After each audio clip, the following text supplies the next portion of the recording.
بسم اللہ الرحمن الرحیم۔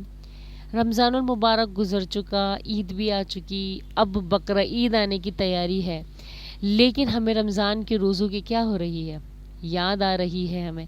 تو ہمیں روزے رکھنے ہیں، اب نفل روزے رکھنے ہیں، تو نفل روزے ہم کس طریقے سے رکھیں، حدیث میں کیسے ثابت ہے، رسول اللہ صلی اللہ علیہ وآلہ وسلم نے اپنی زندگی میں کس طریقے سے نفلی روزے رکھے ہیں، تو یہ سب میں آپ کو بتاؤں گی تاکہ ہمیں آسانی بھی ہو روزے رکھنے میں، ٹھیک ہے، اور ہمیں کیا ہوگی، خوشی ہوگی، مزہ آئے گا کہ ہمارے نبی نے، میرے پیارے نبی نے اس طریقے سے روزے رکھے، اتنے روزے رکھے، تب روزے رکھے، کب روزے رکھے، تو میں بھی یہ روزے رکھ رہا ہوں، یہ رکھ رہی ہوں، ٹھیک ہے۔ تو دیکھو میں پہلے آپ کو ایک بات بتا دیتی ہوں، فضیلت بتا دیتی ہوں کہ حضرت سعید خدری رضی اللہ تعالیٰ عنہ سے روایت ہے، فرماتے ہیں کہ جو شخص اللہ کی راہ میں ایک روزہ رکھتا ہے، جو شخص اللہ کی راہ میں ایک روزہ رکھتا ہے تو روز محشر میں اللہ سبحانہ و تعالی اسے جہنم سے 70 سال کی مسافت دور فرما دیتے ہیں۔ کتنے سال کی مسافت؟ 70 سال کی مسافت اللہ تبارک و تعالیٰ اسے جہنم سے دور فرما دیتے ہیں۔ بات سمجھ میں آ رہی ہے؟ اور ایک حدیث میں آتا ہے کہ رسول اللہ صلی اللہ علیہ وآلہ وسلم سے ایک شخص نے پوچھا کہ اللہ کے رسول صلی اللہ علیہ وآلہ وسلم، جنت میں جانے کا آپ ایک اچھا نہایت مفید عمل بتا دیجئے، ٹھیک ہے نا۔ تو رسول اللہ صلی اللہ علیہ وآلہ وسلم نے ارشاد فرمایا کہ کثرت سے روزے رکھا کرو۔ کیا کرا کرو؟ کثرت سے روزے رکھا کرو، کیونکہ جنت میں جانے کے لیے اس سے زیادہ اچھا عمل اور کوئی دوسرا نہیں ہے، ٹھیک ہے۔ تو یہ ہوگی فضیلت۔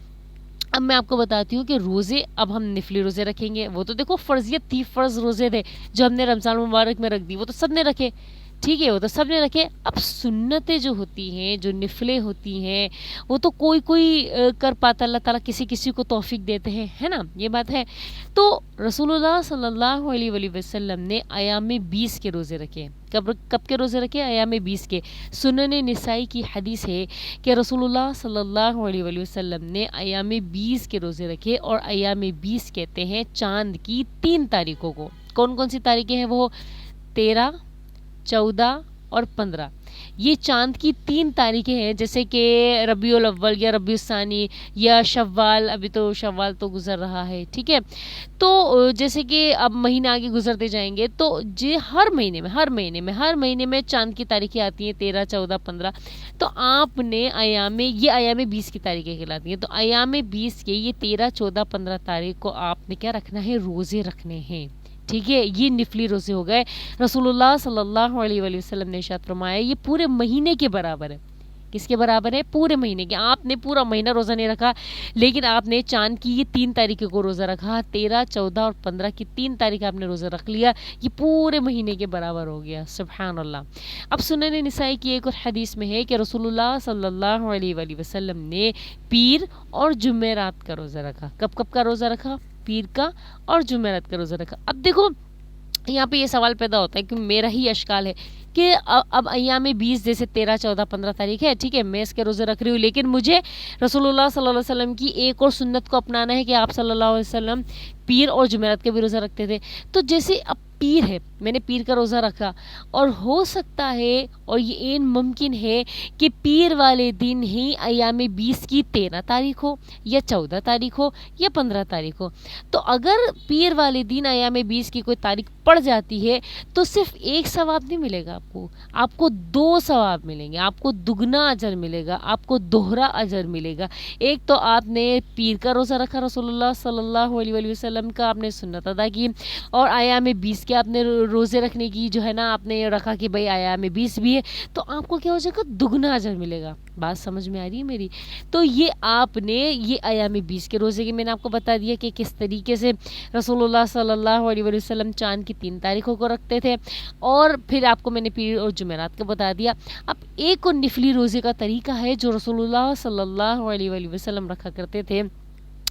آپ صلی اللہ علیہ وآلہ وسلم کبھی بھی روزے شروع کر دیا کرتے تھے، کبھی بھی، رمضان مبارک کے علاوہ کی بات کر رہی ہوں میں، آپ صلی اللہ علیہ وسلم کبھی بھی روزے شروع کر دیا کرتے تھے، اور اتنے روزہ رکھتے تھے، پے در پہ روزے رکھتے جاتے کہ لوگوں کو یہ لگتا کہ اب رسول اللہ صلی اللہ علیہ وسلم یہ نفلی روزے اب نہیں چھوڑیں گے، ٹھیک ہے.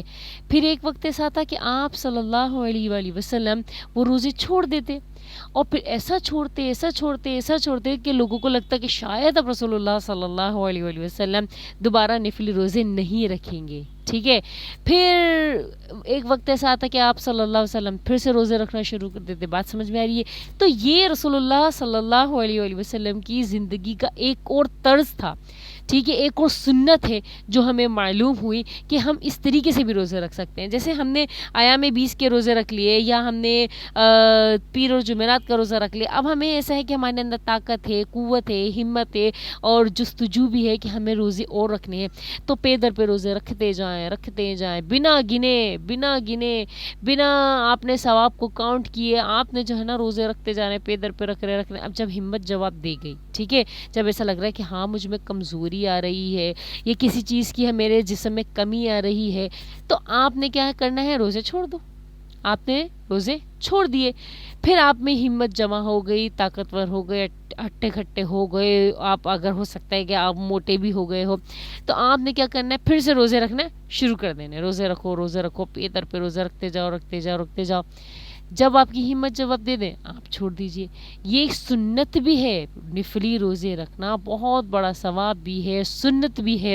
اور اس فتنے کے دور میں ایک سنت کو زندہ کرنا 100 شہیدوں کے برابر ہے، یہ حدیث میں ہے. تو آپ نے کیا کرنا ہے؟ ایک تو آپ نے یہ اپنا دماغ بنا لیا کہ میں نے سنت ادا کی ہے، میں نے نفل ادا کی، نفلی روزے ادا کیے، لیکن دوسری طرف آپ کا صحت بھی اچھی ہو رہی ہے.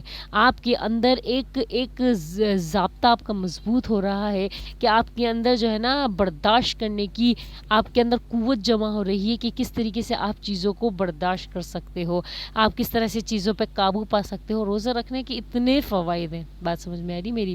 امید کرتی ہوں آپ کو میری بات اچھے سے سمجھ میں آئی ہو. دعاؤں کی طلبگار. جزاکم اللہ خیرن، احسن الجزائے فی الدارین.